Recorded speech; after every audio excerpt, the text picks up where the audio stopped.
Welcome to Truth Behind History. The stories are real, the impact is lasting. Today, we're diving into one of the tensest standoffs in modern history, a place where a single tree nearly sparked a global war. But to understand that, we first need to zoom out and look at the stage itself, Korea. In the uneasy quiet after the guns of 1953 fell silent, the Korean peninsula was split almost surgically along the 38th parallel, not by natural geography or cultural lines, but by geopolitical scissors wielded in Washington and Moscow. What emerged wasn't peace, it was a ceasefire. A heavily fortified buffer zone known as the Demilitarized Zone, or DMZ, was created. But don't let the name fool you. There is nothing demilitarized about it. Armed soldiers, landmines, guard towers, it's a powder keg with a short fuse. On the southern side, the United States dug in for the long haul. Tens of thousands of American troops remained stationed in South Korea, not as invaders, but as permanent reminders. Their presence signaled deterrence, alliance, and an unspoken warning: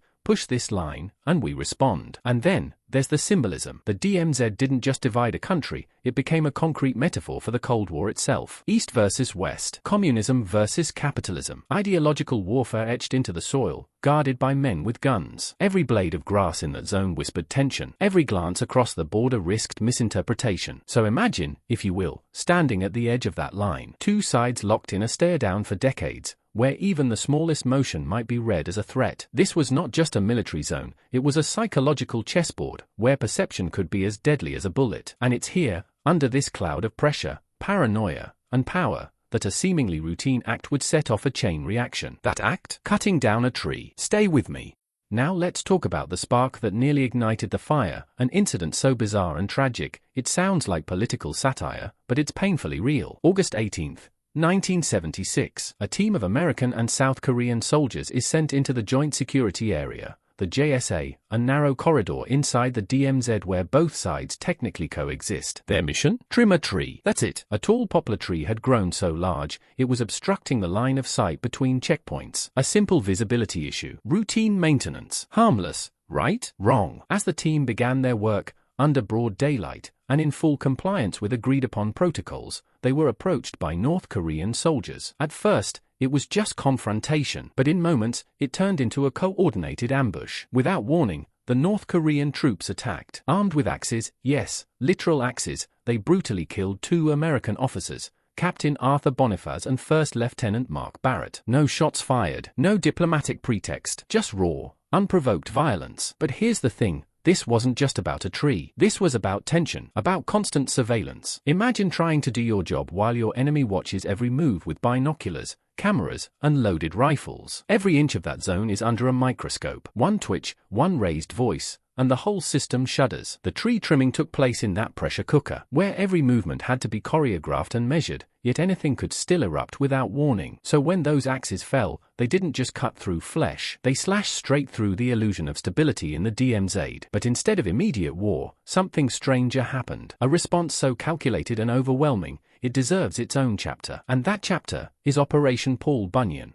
Now, let's pause for a moment, because what came next wasn't just about retaliation. It was about systems, the way military institutions think, the way ideology warps perception, the way governments respond, not with clarity, but with rigidity. You see, at the heart of this crisis was a machine, a system built not for nuance, but for control. Start with the command structures. In both Koreas, and especially in the United States military at the time, decisions flowed one way, from the top down. Orders were issued, not questioned. Local discretion? That was a liability. Even if a commander on the ground saw a path to de-escalate, the structure left little room to act on it. The machine had gears, not brakes. And layered on top of that was Cold War psychology. This wasn't just about Korea. It was about how America looked to the world. If they didn't respond forcefully, it could be interpreted as weakness. And in a world where image is power, that was unacceptable. Every action had to pass through the filter of ideology. What will Moscow think? What will Beijing think? What will NATO think? The system incentivized escalation, not because the individuals involved were bloodthirsty, but because the logic of the institutions rewarded toughness, strength, visibility. You didn't earn medals for avoiding conflict, you earned them for standing firm, even if it made things worse. And once you're in that feedback loop, it becomes almost impossible to pull back. Because in a rigid system designed to look strong at all costs, restraint starts to look like surrender. So in the wake of two brutal killings, the United States didn't just plan a response. It designed a message, and that message came with bombers, helicopters, warships, and elite troops,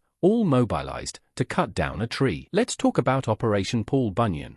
Now, buckle up, because this is where the story takes a turn into the surreal. The US response was dubbed Operation Paul Bunyan. Yes, like the mythical lumberjack, and the name fit, because what followed was possibly the most over-the-top act of arboriculture in world history. On the morning of August 21st, just 3 days after the attack, the US returned to that very same poplar tree. But this time, they didn't bring just a pruning team. They brought an army. Let's break it down. Chinook helicopters roared overhead. F for Phantom jets circled in the skies. B, the 52 bombers took off from Guam, flying toward the peninsula in full view of North Korean radar. Nearby, a carrier strike group positioned itself off the coast. On the ground, special forces, infantry units, combat engineers, tanks on standby, all to cut down one tree. But here's the twist. This wasn't just about the tree anymore. It was about visibility. Every piece of the operation was designed to be seen, to send a message so loud it could echo across both borders. We can escalate any time, in any way, and you will not like the outcome. There was even a psychological layer to the choreography. The soldiers carried weapons, but they weren't locked and loaded. They wore sidearms, but with deliberate restraint. It was a performance of strength without direct provocation, a perfectly calculated show of force. And what did North Korea do in response? They mobilized too. Thousands of troops were put on alert. Artillery units repositioned. Fighter jets scrambled. For a few terrifying hours,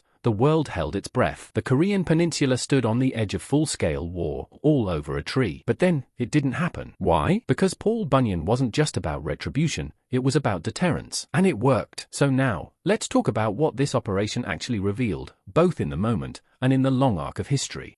So, what did we learn from this spectacle of controlled escalation? What came of the most militarized lumberjack mission in modern history? First off, let's talk about results. Operation Paul Bunyan achieved its immediate objective. The tree? Gone. Completely removed. No resistance. No firefight. No further loss of life. But the more fascinating outcome wasn't botanical, it was diplomatic. In a rare move, North Korea issued a statement. Now, they didn't apologize outright. That would have undermined their own propaganda narrative. But they did something surprisingly close. They expressed regret, and in North Korean rhetoric, that's practically shouting, "Our bad," from the rooftops. It was a face-saving move. And it worked. The US got symbolic justice. North Korea got to save public dignity. And the world stepped back from the brink. But here's the deeper takeaway. This incident became a case study in deterrence theory. The idea that you don't need to actually use force. You just need to convince your opponent that you're fully prepared to. It was also a lesson in theatricality. The US didn't retaliate with missiles or assassinations. They retaliated with optics, with precision, with a message that said, "You cross the line, and we will meet you with everything we have." And yet, even in its success, the operation revealed something sobering,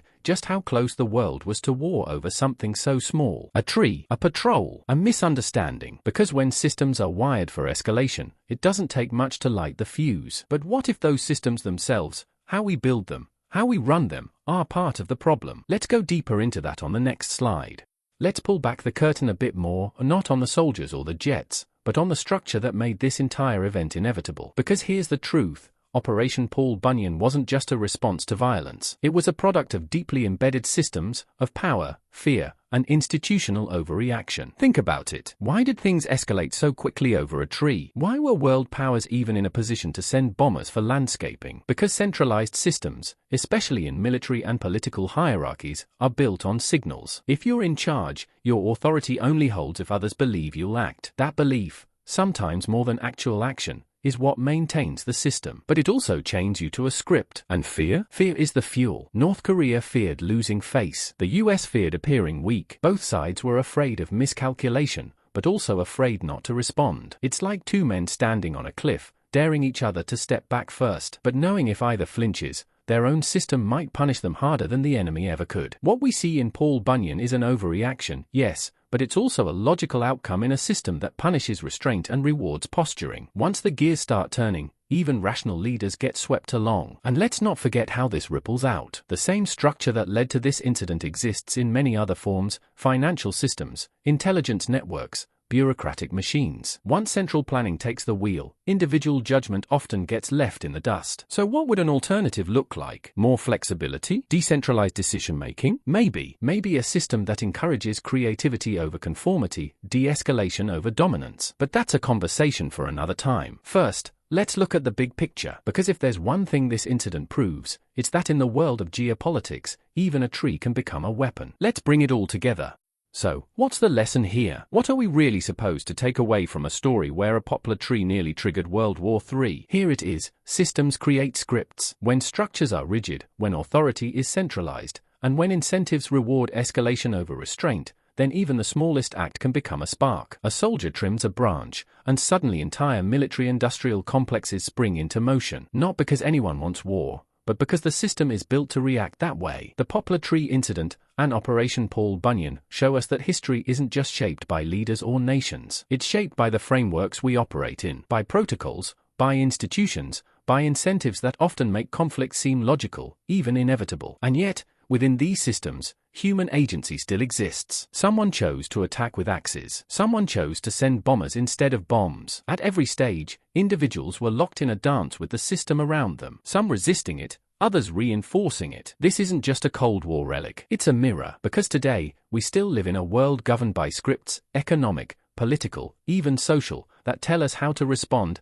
how to defend, how to escalate. But maybe understanding those scripts is the first step toward rewriting them. Thanks for watching Truth Behind History. If you found this story eye-opening, like the video, leave a comment with your thoughts, and don't forget to subscribe for more deep dives into the strange, powerful, and often untold stories of the past. And if you want to listen on the go, check out the podcast version of this episode. There's a link in the description below. Until next time, remember, the past isn't dead. It's not even past. It's still shaping the world we live in, sometimes one tree at a time.